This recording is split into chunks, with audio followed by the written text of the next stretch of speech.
We're making keto pumpkin cream cheese muffins. Let's go.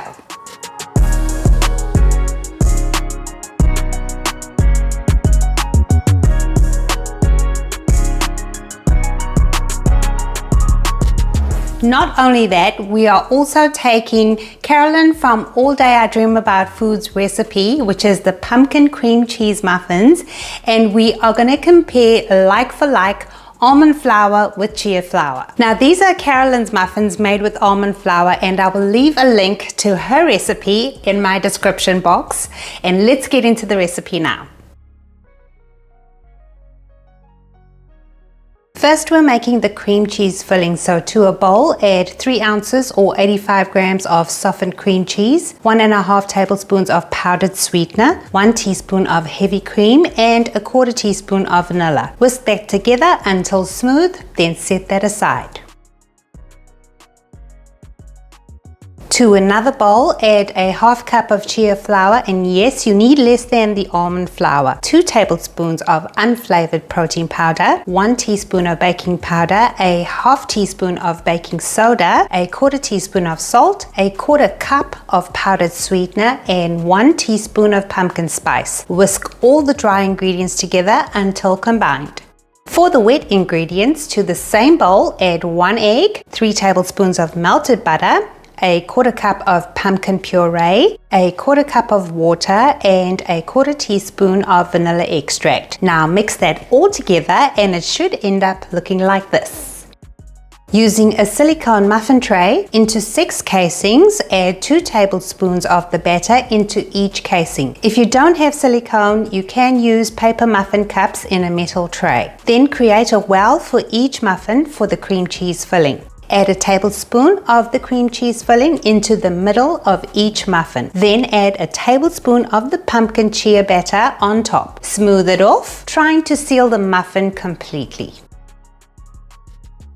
Cover with foil and bake for about 25 minutes.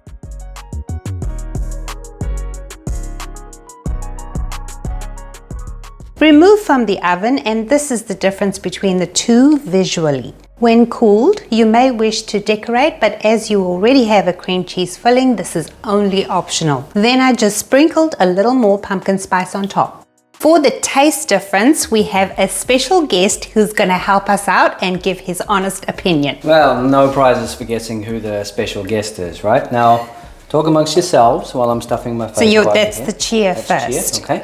And this is what they look like on the inside. Very pretty. So. Oh yeah? I said talk amongst yourselves. It takes me a minute to chew. I'm sorry, the swallowing slowed me down. Okay. And this one's almond flour. No, that's both chia. Okay. Well, I'm not going to complain about having to eat more muffins. So this one's almond flour? That one's almond flour. Let me just say the chia is really nice. So for you at home, why would you choose chia over almond flour? You could have a nut allergy, or you might just want that extra amount of carbs. And with chia, you get a higher fiber content and a lower carb count than almond flour. So that's going to be better for you, especially since we're making pumpkin, which is more low carb than keto. I gotta be honest, I can't tell the difference between the two. I had to have a couple of slices of each just to make sure, but there's not really a distinctive difference between the two. So if you don't like almond flour, you've got an option that's so close you're not really going to tell the difference.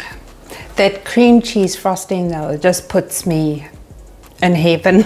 I know, right? And if you want a link to that recipe, click on this link now. Now I'm just going to take my payment and disappear. Right. You may have noticed the only difference is that I added more water to balance the chia out and to get the batter a little runny. Thank you to Sandra P, who wanted to see the difference between chia and almond flour and what it does to her favorite recipe. Thank you so much for watching. Stay safe and be well.